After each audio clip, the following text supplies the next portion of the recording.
My name is Nate. This is The Archive. We're looking at news, stories, studies, and research from the past week. Let's get into it.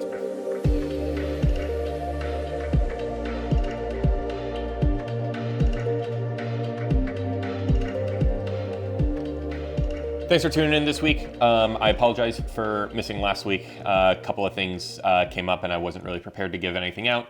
But don't worry, I'll make it up with this episode. And hopefully I'll make it up at the end of this.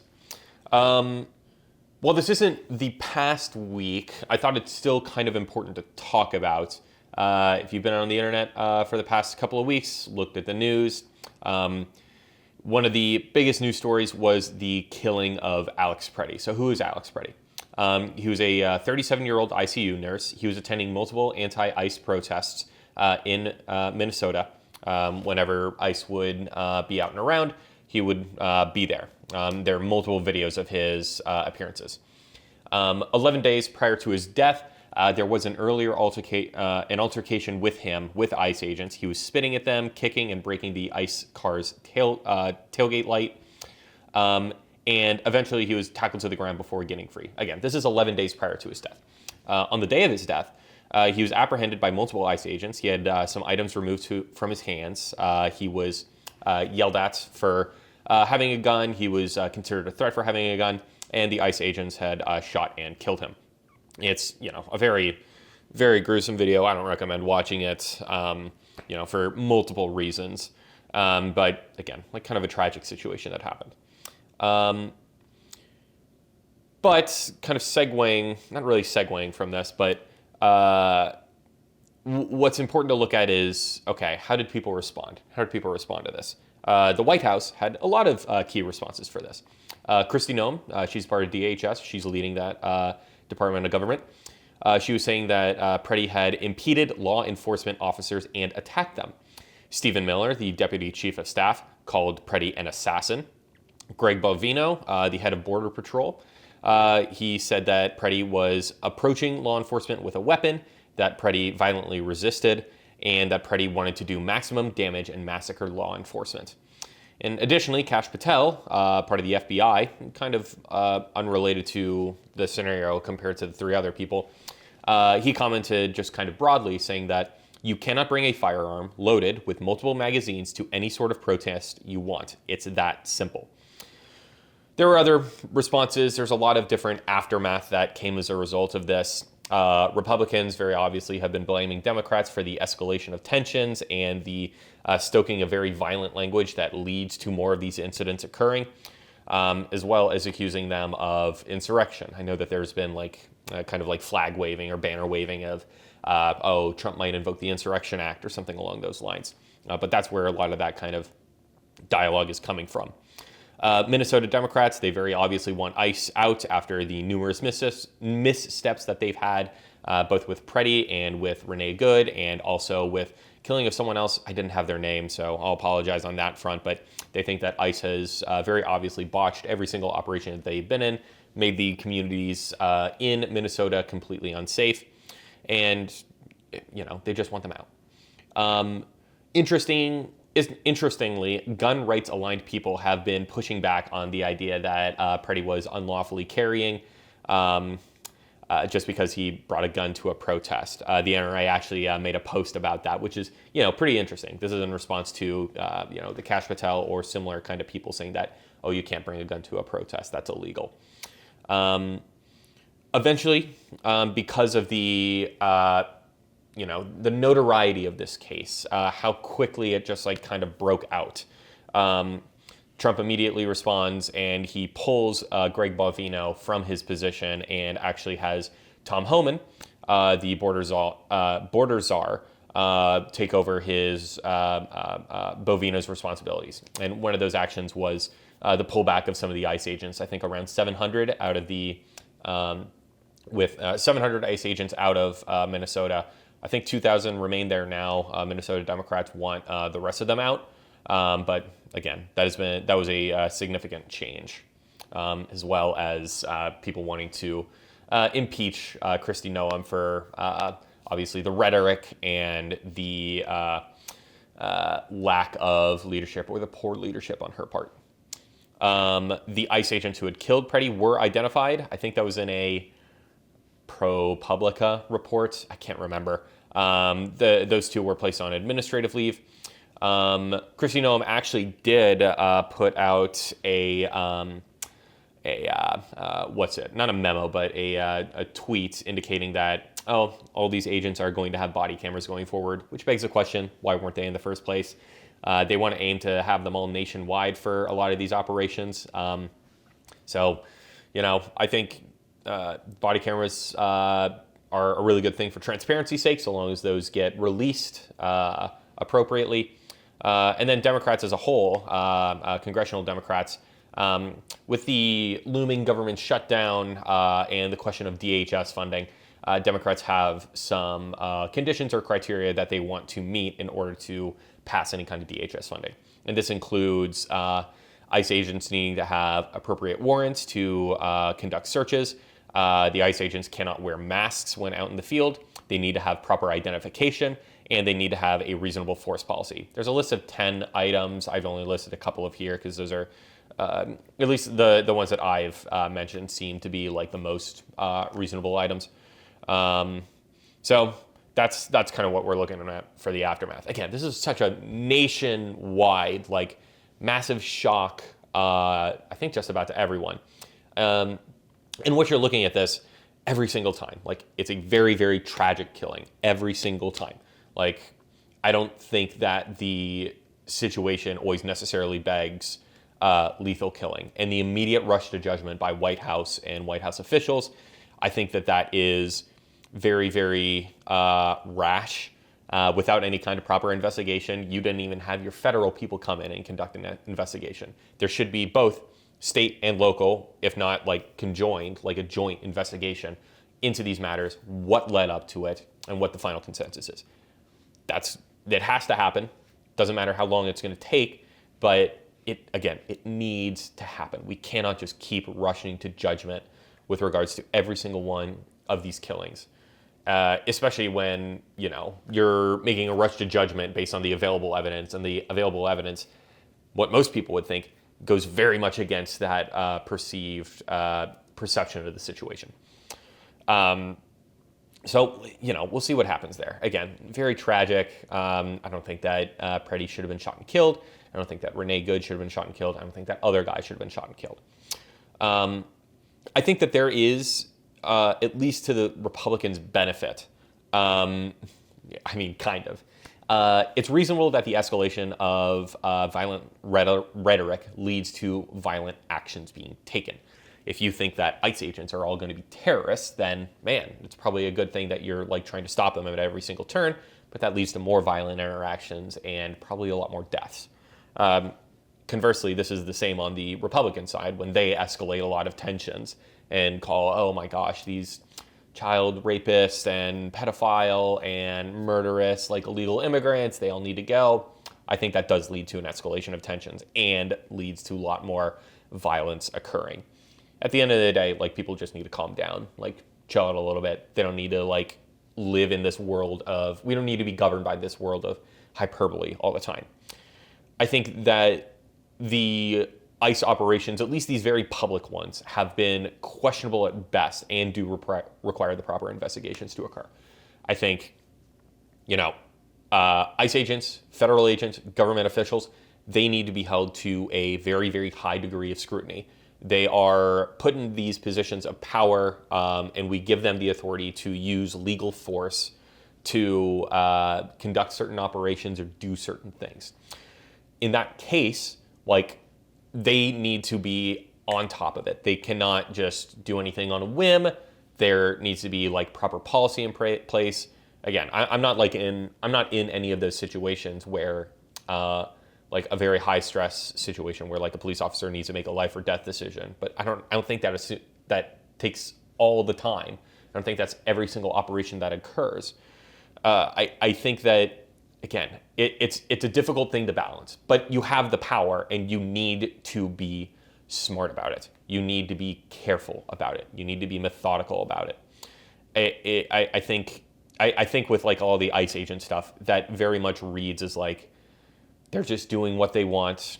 They're just targeting these people. They're not, taking proper deference to, de-escalation or anything like that. At least in these very public cases, I'll say that in the very public cases that I've seen, I think that there could be a lot more to, what's the word? There could be a lot more to, again, de-escalation. Like, you need to calm some stuff down, and you need to have a better thought process when going into those high tense situations.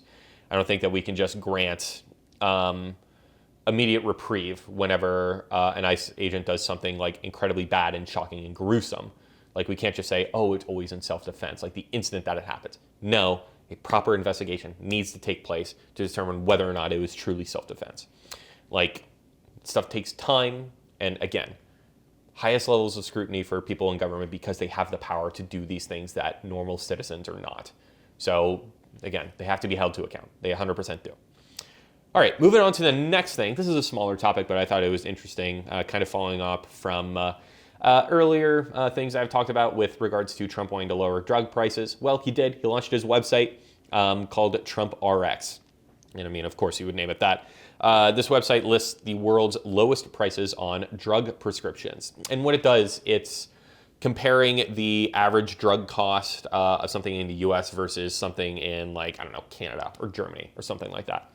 And it offers a significant discount on those drugs. So I'll use like one of the GLP-1s. This probably isn't like accurate based on my recollection, but like, let's say a GLP-1 is like $1,000 in the US and in Canada it's like $200. Okay, now the new Trump price, the new Trump RX price is actually $150 for this GLP-1. Currently, there are 43 drugs listed. Some of these are like around weight loss and postmenopausal drugs. And again, this is following like a lot of discussions with major pharmaceutical companies to reduce their drug prices to align with international standards. I think the biggest issue that I have with that, it's not necessarily the case that this is going to lower drug prices for consumers. From my, I'm not going to say experience, but from my knowledge, insurance foots a high cost, foots most of the bill when it comes to drug price reduction. I don't know for the insured if this will have like a significant decrease in cost. There could be like increases in cost or something like that. Maybe for the uninsured, like that might be the case. I think, it's important to see how this will play out. So we'll be on the lookout there. And that's why I said this one is a very short one. But I wanted to get into this last one because I don't think I've really dived into the topic of research. Like, I've talked about like some cool like therapies, like the one for paraplegics where they're able to walk again. Like, that's awesome. But I also wanted to get into some of the political research. And I got in my email inbox. I read the Cato Institute, and they just released this report on immigrants' recent effects on government budgets. And, that kind of got me interesting. I've been talking to like some of my friends about immigration, especially with like all the ICE stuff going on. Like, you need to have, I guess, a good idea of like the benefits and detriments of immigration, which I'm sure like in a lot of respects, they're like different, pluses and minuses in that regard. This report only looks at like the fiscal burden. So how much taxes immigrants pay versus how much they get back in like government programs. So I took a look at this. I shared this with my friend, and he actually shared me a couple of other reports from different organizations. I got one from the Federation for American Immigration Reform. This is a report published in 23, looking at the fiscal burden of illegal immigration on U.S. taxpayers. Very key distinction. That one is looking at illegal immigrants. The Cato Institute report is looking at all immigrants. And then the Manhattan Institute published a report in 2024 on the lifetime fiscal impact of immigrants. Obviously, these are like 90 pages long. They're like incredibly detailed reports that go into X, Y, and Z for every single thing. So, I wanted to look at this as non-biasedly as possible. And my friend suggested that I look at it from the Manhattan Institute into Cato into FAIR. Federation for American Immigration Reform is shortened to FAIR. So that's what I did. So starting off with the Manhattan report, This data represents federal budgets, only federal budgets, and it takes into account CPS census data and looks into the years 2015 to 2019. It looks at the lifetime impact of immigrants versus Americans fiscally. They have some policy suggestions at the front, suggesting that they strengthen border security from unlawful crossings. They want to reduce low-skilled immigration and expand high-skilled immigration. These comparisons are made against 35 age, education, immigration groups. So it's basically like the cross between 18 or under 18, 18 to 24, 25 to 34, so on and so forth, versus no high school education, high school education, some college education, bachelor's, so on. But it makes that 35 age education immigrant groups against the average American. They're all against the average American. It's not standardized against similar age education American groups. But when you're comparing between the immigration groups, these immigration groups and the American average, they note that the younger and higher educated immigrants contribute more to the pot, and older and less educated immigrations take more, which I think that seems reasonable to me. Overall, their findings are that immigrants contribute $200,000 more in their lifetime than the average American. Interesting. Their policy prescriptions are like tailored that, okay, since these low-skilled and old immigrants are siphoning a lot more than the average American, like we need to strengthen like border policies and like kick them out and reduce like this low-skilled immigration.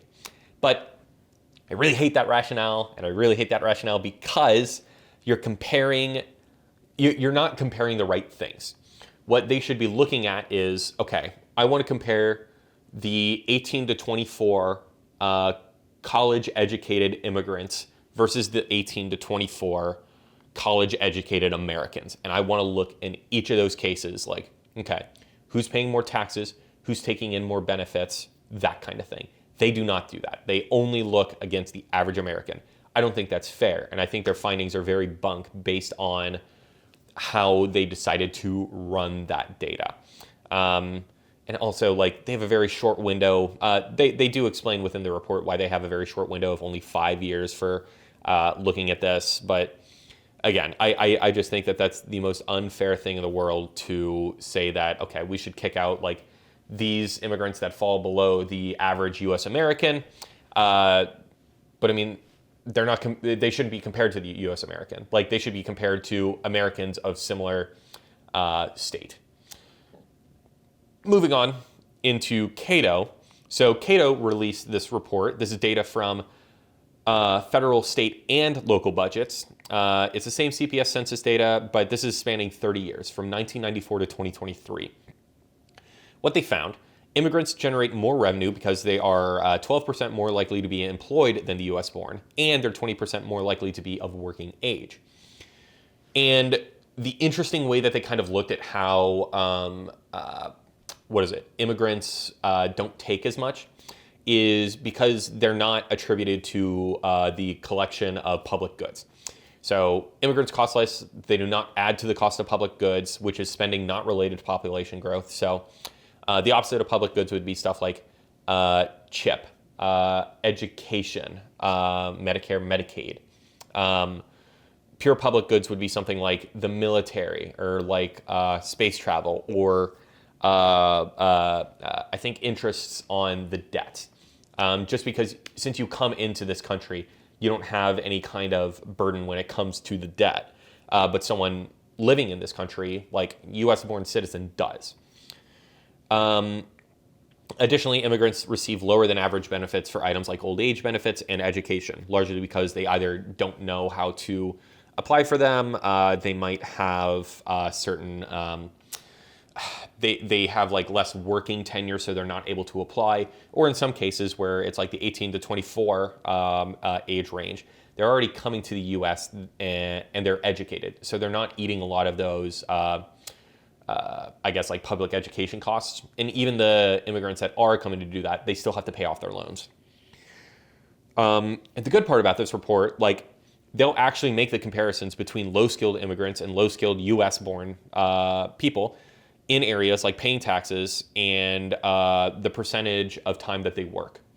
They do that in some graphs, they don't do that in others, but the data that they have also suggests that the low-skilled immigrants still pay more taxes and take in less benefits than the average American. Oh, and yeah, here's like another example. They have no high school diploma immigrants, and they are comparable to the US-born average in GDP generation. Again, this report looks into illegal immigrants as well, where the data is like a little bit shaky because CPS census data doesn't report whether or not someone's illegal. But even in those cases, they still contribute a significant amount to the economy as a whole. I think that this report is like pretty sound. I think that they make actually good comparisons between things, and the way that they, I guess, calculate the data together suggests to me that, okay, like immigrants are, either outperforming U.S.-born people or they're on par. So I think that that's a significant thing.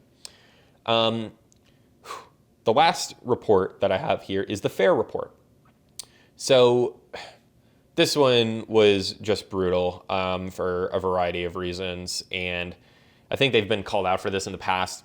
A lot of the reports, I'm not going to talk too much about it. It's largely assumption-based in terms of the totals for counting illegal immigrants. They tend to be higher than other kind of peers that estimate that total.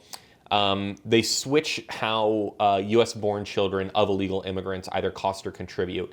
They cost when they're children, but they don't, because they are essentially dependents of the illegal immigrants, but they don't contribute to the illegal immigrant total, I suppose, because they're still classified as U.S.-born. So it's like, you have to pick one or the other. And they kind of overblow the usage rates of certain programs. So how often they go into Medicare and Medicaid, how often they use certain like childcare, how often they use certain education. Like it doesn't seem reasonable based on other estimates how much that they are, again, using those certain programs. So it leads to, again, an overinflation of how much they cost and underinflation on how much they contribute back. I'll say this, like the Cato Institute, they actually looked at the 2017 report that FAIR put out, not the 2023 one, and had a lot of glaring issues with regards to how they were tabulating these items and the methodology used. So again, like take what it's worth. Like I put all three of them on the screen so you can read through them yourself. Again, it's going to be a lot of jargon. It's going to be a lot of white paper, researchy, high education kind of thing. So, take your time through it. I think that's really all that I have right now. I thought that was interesting. It's nice to get into a little bit of political research, and just share my thoughts, especially with like competing research as well. I guess last on my list, of course, it's mission collection time. Right here on my little table, I have $15. So 1, 2, 3 from the past 3 episodes that we did. And additionally, I have, let's see, got to fish it out. I got another $5 right here for this episode as well. And because I missed last week too, I thought it'd only be fair. Like I need to make up for that time and a little bit extra. So I have another $10 here. Bring the pool to a nice clean $30. I think it's, definitely coming up that I need to think of best ways to put this towards a good cause. So, hopefully a good organization that does good work deserves it. With that, I really do appreciate your time, taking your time out of your day to watch this. If you enjoyed, please like or subscribe on whatever channels that I've been posting that's on. And as well, like leave a comment. Like if you want someone to want to talk about this, like, leave a comment, share, send it to friends. This has been very fun for me, at least in terms of, getting back into the swing of things when it comes to politics. it's very enjoyable to talk about, and I think have a decently informed opinion about most of the goings on in the U.S. and possibly abroad, and in research and other walks of life as well. So, again, thank you so much. I really appreciate you watching. Have a great rest of your day or night. Catch you later.